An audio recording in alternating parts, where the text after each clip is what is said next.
Hi everyone, কেমন আছো তোমরা সবাই? আমি কিন্তু খুব ভালো আছি। আর আজকে কিন্তু চলে যাচ্ছি মামার বাড়ি। আর আমার মাসিরা আসছে কিন্তু বহরমপুর থেকে।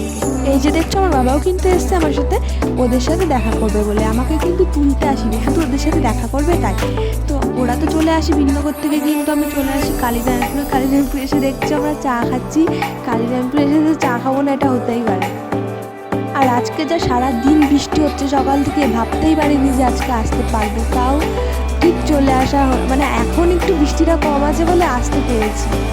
আমাদের কিন্তু ট্রেনও চলে আসে, আর আমরা কিন্তু ট্রেনে উঠেও যাই। দেখছি ট্রেনটা কিন্তু ফাঁকাই আছে, খুব একটা ভিড় নেই। আজকে কপালটা ভালো যে ভিড় ট্রেনে আসা হয়নি। আর একদিক দিয়ে আমার খুব ভালোই হয়, হবিবপুরের থেকে বিনগর থেকে কালীনারায়ণপুরে ফাঁকায় ফাঁকায় চলে আসি, আর কালীনারায়ণপুর থেকে শান্তিপুর ট্রেন ধরে হবিবপুরে চলে আসি।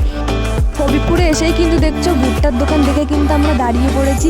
মাসি হট করে বলে উঠলো ভুট্টা খাবে, তার সাথে আমরাও কিন্তু খাবো, মাসি একা খাবে না। তো তাই জন্যই কিন্তু ভুট্টা নিয়ে নিলাম দেখছো। আর আমি কিন্তু একদম কচি কচি দেখে নিয়েছি, কারণ কচিটা খেতে বেশি টেস্ট লাগে।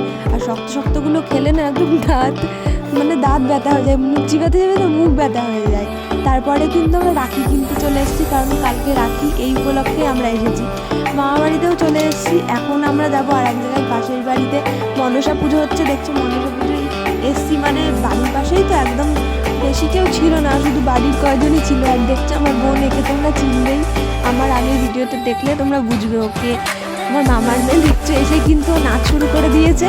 তো ওর নাচটা তোমাদের একটু দেখিয়ে দিলাম। তোমাদের যদি ওই ভিডিওটা ভালো লেগে থাকে অবশ্যই লাইক করে শেয়ার সাবস্ক্রাইব করে দেবে। বাই।